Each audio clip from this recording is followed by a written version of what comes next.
పవన్ కళ్యాణ్ 24 సీట్లకే అంగీకరించాడు అంటూ ఆయన పైన విమర్శలు, కాపుల్లో నిరసన వ్యక్తమవుతుంది.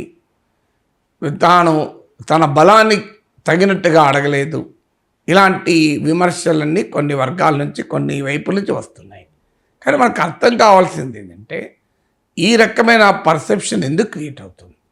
వైఎస్ఆర్ కాంగ్రెస్ చాలా క్యాలిక్యులేటెడ్గా, చాలా కాలంగా ప్రత్యక్షంగా తాను ఇతరుల ద్వారా కూడా జనసేన పైన ఒత్తిడి పెంచారు. హరిరామజోగి లేఖలు అందుకు ఉదాహరణ. జన సైనికుల సెంటిమెంట్ను రగిల్చారు. సహజంగా జనసేన కార్యకర్తలు, పవన్ కళ్యాణ్ అభిమానులు మా నాయకుడే ముఖ్యమంత్రి కావాలి, మా పార్టీ ఎక్కువ సీట్లు గెలవాలి అని ఆశిస్తారు. వారిలో ఉండి ఈ సెంటిమెంట్ను రగిల్చే పనిచేశారు.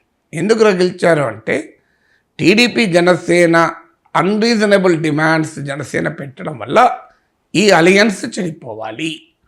ఈ లేదు, ఒకవేళ పవన్ కళ్యాణ్ ఒప్పుకున్న తర్వాత తక్కువ సీట్లకు అది అన్యాయం జరిగింది అని చెప్పి జనసేనలో నిరసనలు రగిలించాలి.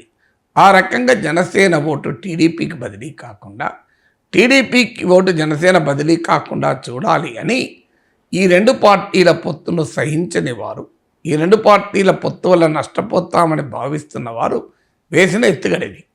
ఈ ఎత్తుగడ ఒక బలమైన పర్సెప్షన్ను కొన్ని సెక్షన్లో క్రియేట్ చేసింది. కానీ రియాలిటీ ఏంటి? రియాలిటీ మనకు అర్థం కావాలి. జనసేనకు 2019 ఎన్నికల్లో 6-7% ఓటింగ్ మించి రాలేదు. ఒక్క సీటే గెలిచింది. సయాన పవన్ కళ్యాణ్ 2 సీట్లలో ఓడిపోయాడు. టీడీపీ ఎంత దెబ్బతిన్నా 40% ఓటింగ్ వచ్చింది. 23 అసెంబ్లీ సీట్లు వచ్చాయి. అవి 3 లోక్సభ సీట్లు కూడా గెలుచుకున్నాయి. మరి జనసేన బలానికి టీడీపీ బలానికి ఎంత తేడా ఉంది? దీన్ని బట్టి అర్థమవుతుంది కదా. ఆ రేషియోలో చూసినా 80-85% సీట్లు మీకు టీడీపీ పోటీ చేయాలి, అరౌండ్ 10-15% సీట్లు జనసేన పోటీ చేయాలి. ఇప్పుడు 118 సీట్లలో 24 సీట్లు అంటే సుమారు 20% సీట్లు జనసేనకి ఇచ్చారు. జనసేనకున్న బలం 6-7%, 20% సీట్లు జనసేనకు వచ్చాయి.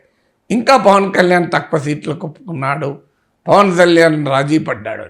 సో వైసీపీ అనుకూల మీడియాలో అయితే ఆశ్చర్యకరమైనటువంటి వాదన. ఒకవైపు జనసేనకు బలమే లేదు, పవన్ కళ్యాణ్ అంతా ఎవడు ఓటేస్టులు గారు అభిమానులు అని ఒకవైపు వస్తుంది. మరోవైపు ఇంత తక్కువ ఒప్పుకుంటాడా, ఇంత చేసి జనసేన ఆఖరికి కాపు ఓట్లను తీసుకెళ్లి చంద్రబాబు నాయుడు చేతిలో పెడతారా అని మళ్ళీ విమర్శిస్తాను. బలము లేదని చెప్తున్నా. 24 సీట్లు తక్కువ సీట్లు అంటే దానికి ఏమని అర్థం చేసుకోవాలి? సో అందువల్ల జనసేన బలం ఎంతో పవన్ కళ్యాణ్ కన్నా బయటి వరకు ఎక్కువ తెలిసినట్లుంది. సో పవన్ కళ్యాణ్కి అంచనా ఉండదు ఆయనేమి. అయితే పవన్ కళ్యాణ్ ఒక ప్యాకేజ్ స్టారు, చంద్రబాబు నాయుడు కొరకే ఆయన పనిచేస్తున్నాడు, ఆయన సీరియస్ పొలిటీషియన్ కాదు అన్న నరేటివ్ను ప్రచారం చేయడానికి ఈ తక్కువ సీట్ల సిద్ధాంతాన్ని బాగా జనంలోకి తీసుకెళ్తున్నారు. కానీ ఏ రకంగా చూసినా జనసేన రెస్పెక్టబుల్ సీట్సే. ఒక పార్టీకి సీట్లు అనేది గత చరిత్రను బట్టో వాటిని బట్టి ఉండదు. పార్టీకి వచ్చే సీట్లు ఆ పార్టీకి ప్రస్తుతం ఉన్న బలం బట్టి ఉంటుంది. వాస్తవంగా జనసేన గత చరిత్ర లేదు, ప్రస్తుత బలము లేదు.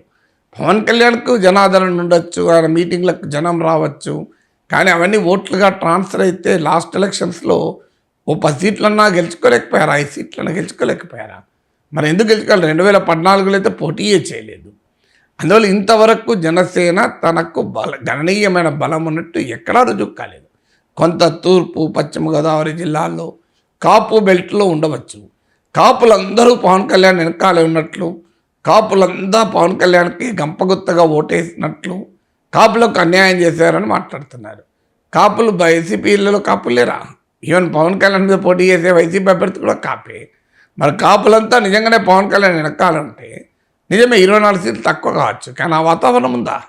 అందువల్ల అభూత కల్పనలతో రాజకీయాలు చేయలేడు. అందువల్ల ఈ రకమైన ఒత్తిడి పవన్ కళ్యాణ్ పైన వచ్చినా ఆయన రియలిస్టిక్గా ఉన్నాడు. ఆ మేరకు 24 సీట్లు అంటే ఇంకా 57 సీట్లు ప్రకటించాల్సింది. అందులో బీజేపీ పొత్తున్నా ఇంకో 5-6 సీట్లన్నా జనసేనకు వస్తాయి, 30 అవుతాయి. బీజేపీతో పొత్తు లేకపోతే ఇంకా 35 వరకు కూడా పోవచ్చు. సో 40 వరకు కూడా పోవచ్చు. సో ఇది వెరీ రీజనబుల్ సీట్స్ జనసేనకున్న బలం. వాస్తవానికి జనసేనకు ఆ మేరకు కూడా బలం లేదు, 6-7% ఓటింగే. సో కానీ బేసికల్గా ఇలా టీడీపీకి ఉన్న అవసరం రీత్యా జనసేనకు ఎక్కువ సీట్లు ఇవ్వాలి, అంతవరకు నిజం. ఇలా టీడీపీ పోటీలో ఉండాలన్నా, రేపు గెలవాలన్నా జనసేన మద్దతు లేకుండా సాధ్యమయ్యే పని కాదు.